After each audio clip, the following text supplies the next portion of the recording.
Hey everybody, my Fox 2 colleague and I, Martin Kilcoyne, have a podcast called Martin and Marlow. But this is YouTube, and this is my YouTube channel, so we're going to call it here Marlow and Martin.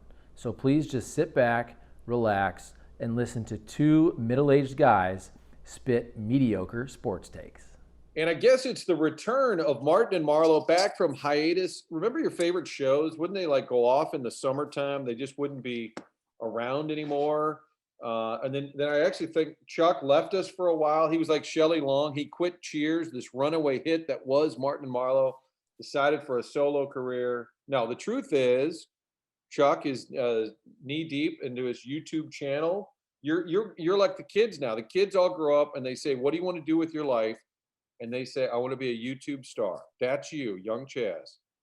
Correct. I want to be on Twitch. I want to do the video games. I want people to watch me playing video games. No, I am trying to build up the YouTube channel so people can follow Charlie Marlow. And I think this podcast will be a good vehicle on YouTube. I mean, it's Martin and Marlow on the radio. I don't know, maybe on YouTube it might have to be Marlow and Martin. I'm not sure yet. I might have to rebrand it just for YouTube. I think alphabetically, Marlow would go first, right? Looking at it. By the way, we did, yes. it all. You can always point to. You could be like the straw man who argues. Oh, I saw somebody on Twitter say that Berube should be fired. You can always grab like one example. There was a tweet that said, "When will Martin and Marlow be returning?" Did you see that? Yes, I actually have seen a couple tweets like that. Ooh. And I think I liked it. I think I saw this tweet yesterday. So I liked it knowing that we were coming back. And this is like you mentioned the whole sitcom thing. When you have the season end around May and you have a big cliffhanger and then you don't have any episodes through the summer and then they come back in the fall, that's kind of like this without the cliffhanger. Yeah, I was going to say, except we didn't leave people wanting more. We didn't Correct. there was no inconclusive result because the entire conversation is inconclusive. And there are a number of topics to get to today. We're all about a lot to get to. But maybe explain the YouTube channel, though, that people, I'm assuming if they're listening to this, they're already on it, though. But they can basically, are you eventually going to be on there every day? Say, hey, this is me and Otis. We're going for a walk. And That's not the plan at all. I just think what's cool about YouTube is the fact that it's owned by Google. And we all know Google's kind of in our brains a little bit. But I just think video content will live forever on YouTube. And if you think about the different social medias, there's not really a great competitor for YouTube in the sense of where you go for video. And I also think that on Twitter, to post your videos as is, they have to be less than 2 minutes and 20 seconds. On Instagram, sometimes they'll turn those videos into that square box. And if you go longer than a minute, it has to be that, what do you call it? That IGTV, whatever it is. I just like the fact that on YouTube, you can post however long you want. And the analytics are really cool to look through and see how many people are watching and when they stop watching and what's the average minutes or, seconds that they watch your channel and all that. So I don't know, it's pretty cool every day to go through and look at the different data and see why people are watching and why people aren't watching. And I need this weekly segment because I have a lot of randoms. And so when I'm doing a podcast, we do the Kilcoyne conversation, whether it's with, Bob Costas or Chris Pronger or Dave Murray or whomever. I can't really hit them with randoms. Like they are the focus. Keith Kachuk, Orlando Pace, they don't really care about my stupid little story. So I had stopped making all these random observations, but I was on the road, tales from the road, Indianapolis, great city. I did notice in watching their TV, they all say the Circle City. And earlier today in the Circle City, this weekend in the Circle City. Like, we don't say the Gateway City repeatedly. They say every channel, everywhere you listen, TV, radio, it's the Circle City. It's branded into your head. It's a great town. I'm amazed at how much growth they have downtown. And I think Fox 2 has done some TV stories talking about, how they've gotten it right. Their city and their county work together. But it's unbelievable how much housing they have downtown. It's a really clean, nice downtown. Now, we didn't do a whole lot. We were doing some TV stuff. But I also thought of you, and we'll get your Indy thoughts, but on Sunday, the Illinois Loyola game is ending. Now, this is journalism 2021. Our photographer, Jamar Black, and I are sitting in a parking lot across from the Bankers Life Fieldhouse, which is where the Pacers play. That's the site of the Illinois Loyola game. We're listening to it on the radio outside, waiting for fans to exit so we can interview them. That's journalism in 2021. But as they're coming out, I say to Jamar, let's just get some people that are clearly Loyola fans, their story. They're not a Cinderella. They hate that. So I see a guy wearing the scarf, like the burgundy, the gold scarf your sister Jean wears. I'm like, oh, this guy's perfect. So I run up and I'm like, hey, you're an excited Loyola guy. Tell me about the game.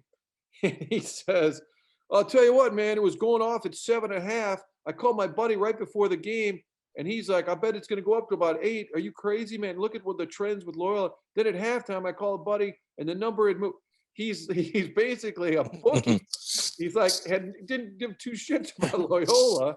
He was basically cashing in. And I'm like, I found the Chuck Marlow of the Loyola crowd. I thought I had found like passionate Loyola guy, but instead it was a bookie. I love that. Hey, look, you need to find reasons to watch. Okay. Now, I don't really need a reason to watch the NCAA tournament because it's such great basketball. I think it's 3 of the best sports weeks of the year, but gambling makes it a lot more fun.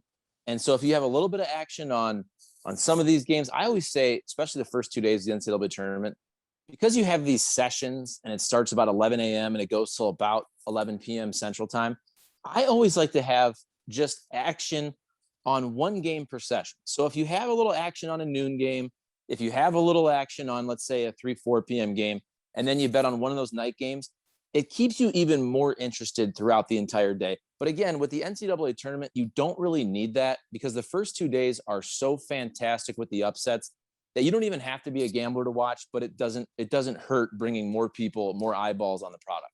I can't say it's my favorite sporting event, but I don't know what my answer would be. But those first 2 days, like on their own, like you can't compare the NCAA tournament to the Super Bowl because that's one event versus 3 weeks. And I think the tournament maybe would be best compared to like the MLB playoffs or the NFL playoffs. I think my tournament, the only problem for me is with the tournament, like I'm glued to it. Every game matters. You go from at work and you run home and you might go to a sports bar and who's playing? Oh, Abilene Christian. Come on, they got to pull this off. Oh, Oral Roberts is on my screen right now.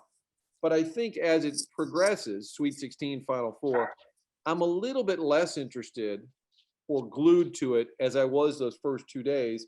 And I think like NFL playoffs, it might be the reverse where I'm more into it as it progresses.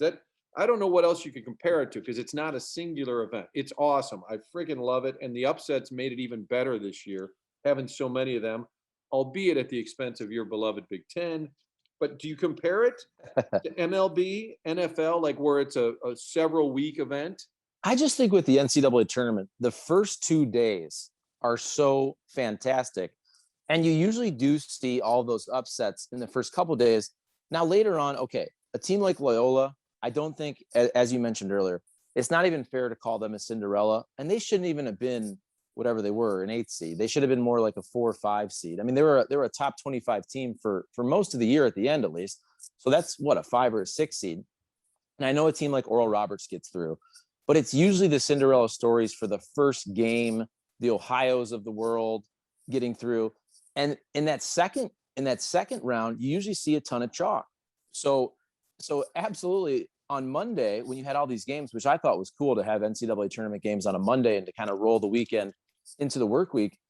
If you look at how the day progressed, and again, I'll speak to it from a gambling standpoint also. I know from betting the NCAA tournament that the first round is crazy and volatile, and the chalk usually rules in the second round. And that first game on Monday was Oregon, who hadn't played yet because of VCU having to have the no contest due to COVID. So Oregon goes and rolls Iowa, the 2 seed. Okay, the second game was Gonzaga. They were favored by 15.5. I'm like, that's a lot of points versus Oklahoma. And Gonzaga covers by a half a point. So I'm thinking maybe this year is different. Maybe it's weird because of COVID and everything's different. Well, what happened the rest of the night? Literally the next 6 games were either blowouts or easy covers. I think that Michigan game was an 8-point margin, but every single game the rest of Monday, finishing with a USC team Now USC was only favored by a point, but they blew out Kansas by 34 points. So to be honest with you, on Monday, after the first game where you did see, and I'm saying air quotes because Oregon is a big time program, that was an upset, but it's Oregon beating Iowa. After that, the games weren't good at all. Almost every game was a 15 or 20 point margin. And you and I think in the past year have talked about it's the obvious, and we maybe first talked about it with the Cardinals return last summer. It's so bland without the fans. I mean, the games are great, the upsets are great, and just this just huge sections empty. And the biggest winner maybe in this sports pandemic shutdown, I think, is the appreciation for the fans, because it's always been about the players and so's a superstar and so on. And yes, they're the main reason you're there, but you almost forget, like, without a crowd, it sucks. I mean, it is not the same at all. I mean, granted, the CBS networks, all you have to do is zoom in on the coach's wife. You understand?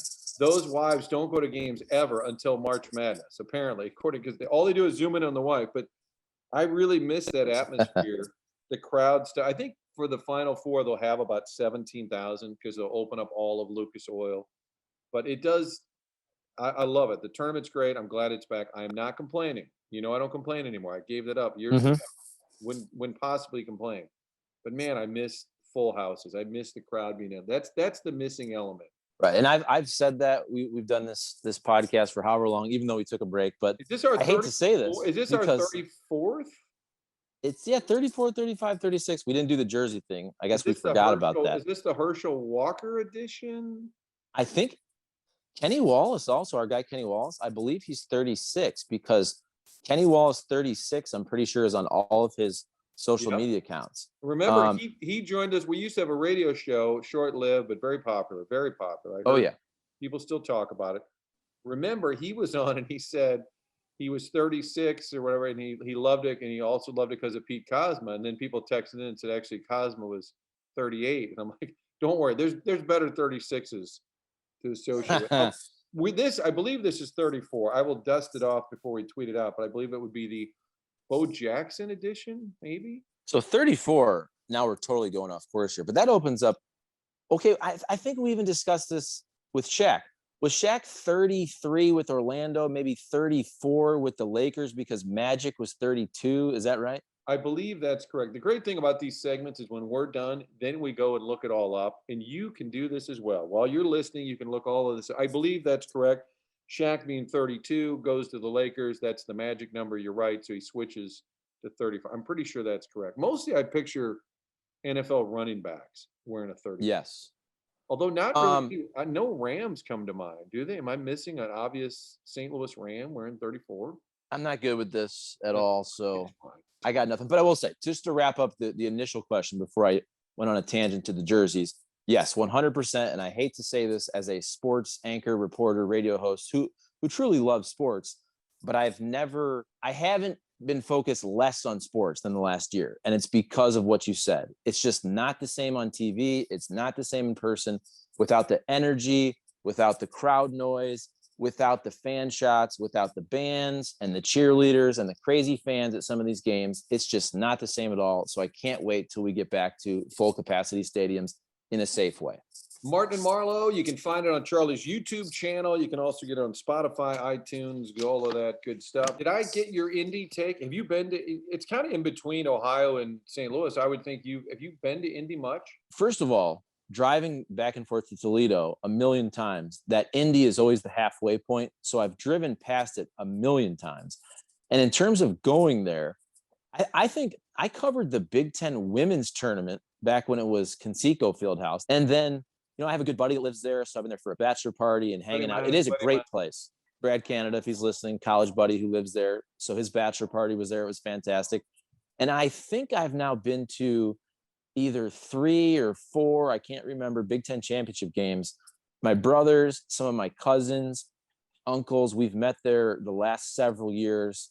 I haven't been able to go to every game, but I think I've been to 3 or 4. And yeah, the way Indy is just set up downtown, it's perfect for big time sporting events, for bowl games, for conference championship games, for the NCAA tournament, all the bars. You can kind of walk from whatever they call Conseco Fieldhouse now to Lucas Oil. And there's all kinds of great restaurants and bars to go to there. And I think I even went down, it wasn't for the Super Bowl, but we went years ago just to kind of check it out before, like the week before the Super Bowl, just to kind of see all the craziness that was going on before the Super Bowl actually was played there. So yeah, I've been to Indy several times. I think it's great. And I've done some research, like you said, about, I believe it's called Unigov, where it was about 50 years ago where Indy County and city basically melded together. And it takes a long time, but I think you're starting to see in the last decade or so how that's really helped boost downtown. And I think if St. Louis did the same, we could probably see similar growth in the next couple decades. You know, they call it the Circle City, Chuck. You have to call it the Circle City. I like. Well, Martin, you know who said that, right? Rob Desir, who of course worked there. He would always call it the Circle City. You know what? I forgot that. You're right, and because I would have guessed that was his thing, but now having been there and watched some of the local TV, it's the whole city's thing. They say it.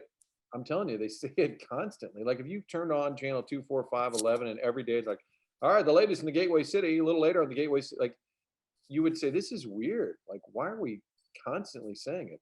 Like if I was live in Toledo, I wouldn't mind working in Toledo.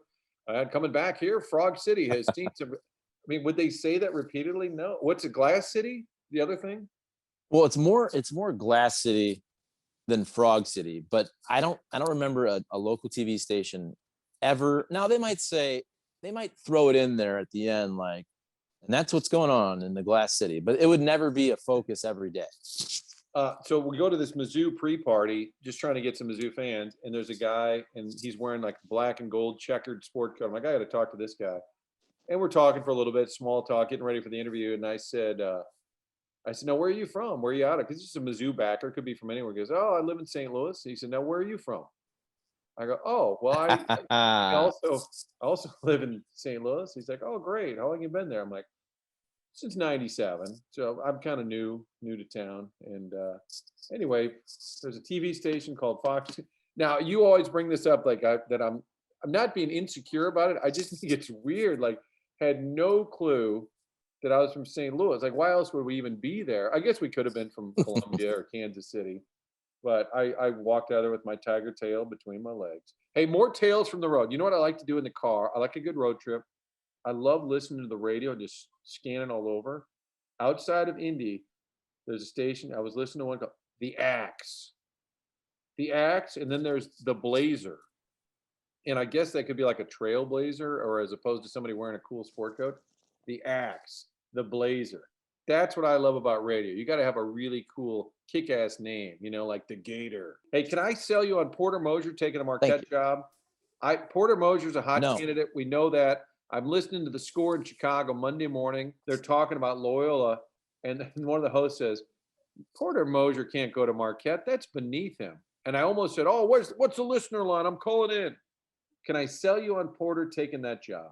You can't, unfortunately. And here's why. When you take Loyola to the Final Four, and then 3-4 years later, with a different team, I know Cameron Krutwig is still on the team, but it's basically a different team. And you take another team to at least the Sweet 16, and it may be beyond that. And you knock off Illinois, the number 2 team in the country, and you don't just beat them on a last minute buzzer beater. It wasn't a fluke. You actually dominated them from tip to buzzer. You were the better team. And Porter Moser, I looked this up. I've known about Porter Moser forever because when I was at Bradley, he was coaching Illinois State. And I was at Bradley in 2000 and 2004. I remember when I was working for the local TV station there in Peoria, and we'd shoot Bradley games, and I would go shoot Illinois State games because Bloomington's only about 35 minutes away. Porter Moser was the head coach then in about 2003, 2004. Yep. But he's only 52 years old. So think about that. He got a head coaching job at a very young age before everybody. Now guys are getting head coaching jobs at 30. That was not the case, as we know, 15, 20 years ago. But he's 52. This is his prime time to get the big job. And Marquette, it's a nice job, but let's be real. If Indiana's open, and Indiana's a natural fit for a guy who has all the Chicago roots and St. Louis roots and Midwest roots right there, you have basically the same recruiting base. And not only that, I just think that he is such the 1A hot candidate right now that other programs would probably, if they could get Porter Moser, would be fine with with moving on from their current coach. And I bring up a guy like Shaka Smart. Okay, you're telling me if Texas boosters really want a guy like Porter Moser, and I know that doesn't make as much sense geographically, but Texas just lost in the first round. Shaka Smart has not brought that magic that he had at VCU. So you're telling me if they could get Porter Moser, there's not an oil tycoon booster that's going to pay a buyout and bring in Porter Moser? I think right now, name whatever best job is out there, Porter Moser should be the 1A candidate. So I don't think if I'm him, I would go to Marquette right now. Now, maybe that made more sense 3-4 years ago, but yes, I think we both agree the Indiana job is better than Marquette, and he could absolutely get a job like Indiana. No, I'm a reasonable Marquette fan, believe it or not. I agree. The other jobs are bigger. They could come after him and offer more money, and that may be the end of the story. The only thought I had was if he really doesn't want to leave, he's comfortable at Loyola, and this is probably just me overthinking it, but Jesuit connections. He went to Creighton. He was a Majerus assistant for 4 years, which, by the way, he said after he got fired at Illinois State, best thing that ever happened to him was he worked with Majerus for 4 years at SLU. Wanted to stay if they would sort of say you're the coach in waiting, and they wouldn't. I believe that's how it went down. But maybe the Majerus ties, Catholic school, bigger conference, Big East, double your salary. If he's not looking to go to Indiana and get chewed up and spit out. I mean, I think I'd look at what they're doing. I mean, Tom Crean got run off 2 years after they won the Big Ten or something, and went to Sweet 16. Archie Miller was there 4 years, got bounced. So it may be that those jobs aren't as appealing because of that. So I don't know. It's probably not going to happen. But man, I think he'd be a perfect fit, and he'd be there for the next 10 years. But I guess here's a good way to wrap this thought. What's your percentage?